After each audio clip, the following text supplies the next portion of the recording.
Welcome to Trading Nation. I'm Brian Sullivan. Today, let's talk cryptocurrency, specifically Bitcoin. Goldman Sachs out with a new note on the cryptocurrency's future. Goldman saying, quote, the bar looks high for Bitcoin succeeding as a form of money.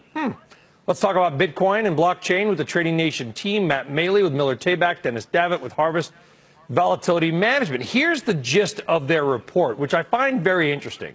They're not knocking Bitcoin. They're not some disbeliever in Bitcoin or blockchain, Dennis. Effectively, what they're saying is that as blockchain develops, it may be bad for Bitcoin because current forms of money do the job pretty well. Throw those on top of some blockchain, and we won't need Bitcoin as much. What do you think?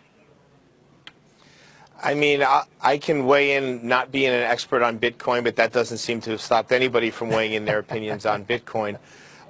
These sort of things, I usually wind up going to the IT guys at the fund and asking them about blockchain and the what can be done with blockchain and how it overlays on top of the ledger and so on and so forth. There is merit to what they're saying.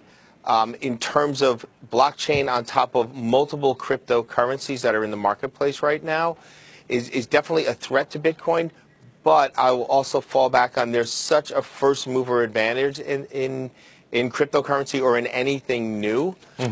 What I always caution people is in any of these sort of investments, just look to the people who have the most leverage. And if there's a lot of leverage in that particular cryptocurrency, that's the one that will fail. So Bitcoin, I know plenty of people that own $40 and $50 slugs of Bitcoin without knowing the first thing about blockchain technology and whether it overlays blockchain technology on top of the U.S. dollar or the euro and how it may be successful on the back of that. I think, Matt, what's interesting about this note is that normally people say if you're bullish blockchain, you're bullish Bitcoin. Goldman taking a different view. They say as blockchain grows up, it will then you could use sort of traditional forms of money or governments or whatever will be able to be on top of blockchain. So blockchain success may actually be bad for Bitcoin. That aside, what do you think of? We see people come out with price targets on Bitcoin. I guess we to it as a factor of the global liquidity and money. What do you make of the Bitcoin craze in general?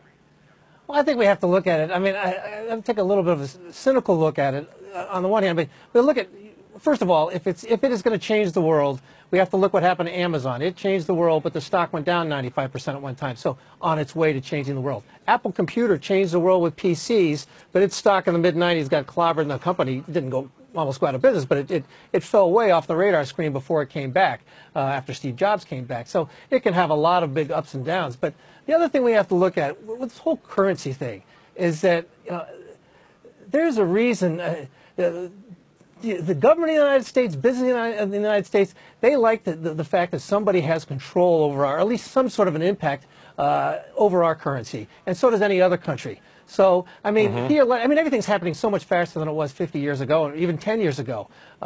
This one may not happen as fast as a lot of people think it will, because a currency that people don't have any kind of control over sounds real good in theory, but there's a lot of people within governments, whether it be our government, I mean, people talk about China, but even in our government, they say, well, wait a minute here.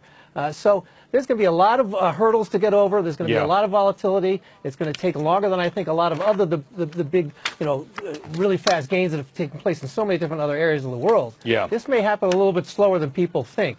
And there's a lot of people have a lot of skin in the game in this area. So I'm a little bit more cautious on about how fast this will become. Whenever there's money to be made, governments somehow find a way to step in, take charge, or at least take their slice. We'll see if that happens. It's important for them to control their currency. Yeah, well, we'll see what happens. Maybe this is the world's first truly global currency, ex-gold, if you're that kind of thinker. Matt Maley and Dennis Davitt with Harvest Volatility Management. Folks, really interesting Goldman note. I put more up about it on my Facebook page. You can check that out as well. I'm Brian Sullivan.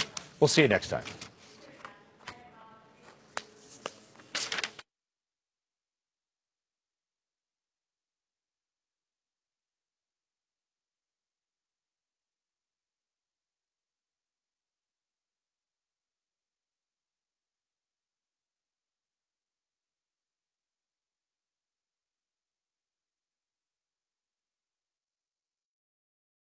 Hey there, thanks for checking out CNBC on YouTube. Be sure to subscribe to stay up to date on all of the day's biggest stories. You can also click on any of the videos around me to watch the latest from CNBC. Thanks for watching.